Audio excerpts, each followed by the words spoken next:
যার নাম খসড়া তালিকা মধ্যে ছিল আর সাপোজ ফাইনাল লিস্ট মধ্যে নেই, প্রত্যেক নাম বাদ হবে, একটা অর্ডার পাবেন। এন্ড অর্ডার পরে ওদের আপিল করার সুযোগ আছে, আগে ডিও কাছে, তারপরে সিও কাছে। They can always get the names back. যদি কোনো ভুল ভ্রান্তি হয়ে গেছে, কিছু হয়ে গেছে, দে ক্যান অলওয়েজ আপিল। আর ডকুমেন্ট থাকবে তো they can appeal and get it done through DO. আর ডিও ওখানে না হবে, they can appeal to the CO. যার নাম খসড়া তালিকার মধ্যে ছিল না, ওদের একটাই ও আছে ফর্ম 6 অ্যাপ্লাই করার জন্য, ওরা ফর্ম 6 অ্যাপ্লাই করতে পারবে। এটাই, this is not the end, this is not the end, this is not the beginning. আপনার যে ফাইনাল ভোটার লিস্ট হবে, এরপরে যোগ বিযোগ চলবেই।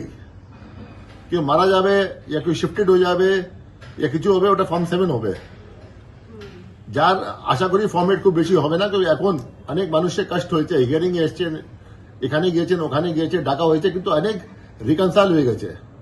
যেটা আপনার আধার কার্ডে নাম ছিল, যেটা ভোটার লিস্টে নাম ছিল, বাবা নাম ছিল 2002 লিস্টে, এখন যেটা আছে, আশা করি একটু কষ্ট হয়েছে, কিন্তু রিকনসাইল হয়ে গেছে।